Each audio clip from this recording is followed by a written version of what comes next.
Hey guys, this is NaturallyGreer and I am coming to you with hair no-nos while pregnant. Yes, I am pregnant for the second time. I am 11 weeks in and I have already gotten the itch to do some of these things. So I am fighting the urge and sharing my tips and tricks with you all. So if you are pregnant, thinking of becoming pregnant, anywhere in the process of pregnancy, pay attention and take heed, because I've been there, I've done some of these things and I regretted some of them as well. So I'm sharing and hopefully preventing your heart breakage in the process. So my first no-no while pregnant will be to limit new products. Yes, limit new products. Why am I saying limit new products? New products may cause skin sensitivities that you didn't know or that you didn't have before. Adding new products to your regimen that are different, like way different from whatever you put on your hair before, may cause some issues and problems. Rashes and hives and different skin abnormalities due to your hormone shifts are very common while you're pregnant. So I would tell you to, stick to your staples while you're pregnant as much as you possibly can. Because of the skin sensitivity too, washing your hair in the sink is safer than washing it in the tub or shower. And the reason why I will say that is because you will come into contact with less of your skin when you do so. Washing your hair in the tub, like bending over that tub, is just uncomfortable for the first part. But washing your hair in the shower, whatever you put in your head is going to rinse down on your body, and that might not be the best situation if you are or have skin sensitivities to different things. So just be mindful of that and be careful about that while you're pregnant. I would limit or try only known organic or natural products. So what I mean by that is that I would try products that I am familiar with. My hair likes certain oils and certain butters and things like that. So I would try and stick to those things, those staples while pregnant. I wouldn't buy products like from a small company that I have no idea where they came from, who doesn't even have a website or anything like that, who doesn't have descriptions on their bottles of how to use the product, what's in it or whatever. That's not the safest thing to do while you're pregnant. My next tip would be to limit your heat. While pregnant, your hormone shifts and the decreased protein rebuilding that you're having done to each strand of your hair, because nutrients and amino acids and everything else are going elsewhere to do other jobs to prepare for this pregnancy and this baby, will show up in your hair eventually. So just being very sensitive to your hair.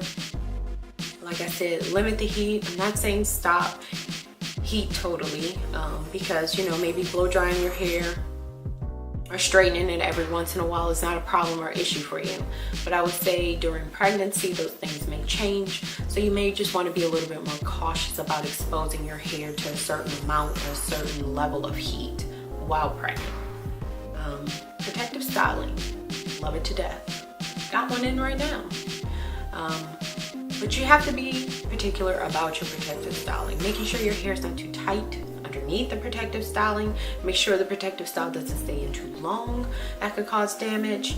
And making sure that you're not allergic to the synthetic hair that you're putting in your head to do the protective styling with, or the thread, or whatever else that they're using to attach the hair to your head.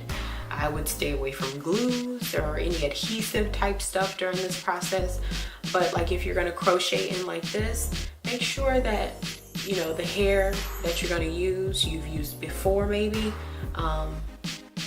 Once again, like the products that they're like not unfamiliar to you basically. Another thing with protective styling and making sure that the hair is well moisturized before putting it in. So when I dip my hair or curl the ends of this hair, I added grapeseed oil and olive oil to the water, and I immersed the hair into the water with those oils. And so it helped the hair to be moisturized some, so that the hair is not stealing moisture from my hair so readily on a consistent basis. And I re-moisturize my hair every day underneath. And remember, moisturizing your hair is more than just adding oil. You have to add some type of water content. So I do my aloe moisturizing spray on my hair first, and then I go back and I use the oil to kind of coat it and seal it in. And I also spray this hair down maybe every 2 to 3 days, which is the olive oil based type spray, just to kind of keep that moisture in it, and like I said before, for it not to steal moisture from my hair. No life-changing events for your hair while pregnant.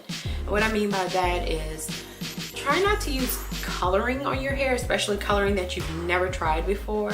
I don't think it would be the wisest to try like purple or green or blue or anything like that for the first time while pregnant. I would also eliminate or decrease the amount of cutting that I would do to my hair while pregnant. You know, if you want to trim your ends or cut a couple inches off, that's pretty cool. But to cut like 5 and up inches off just because you felt like it or you were hot one day may not be the best decision to make while pregnant, and you probably will regret it after you become not pregnant. So just be mindful of that. Try not to make life-changing events to your hair while pregnant. And definitely do not perm your hair. Yes, being natural sometimes is aggravating.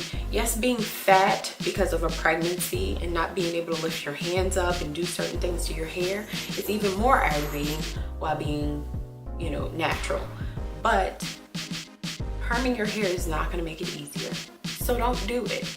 If you've already convinced yourself and you've already gone through that process of becoming natural and you've been natural for a period of time, going back to a perm because you're aggravated at that time in your life with your hair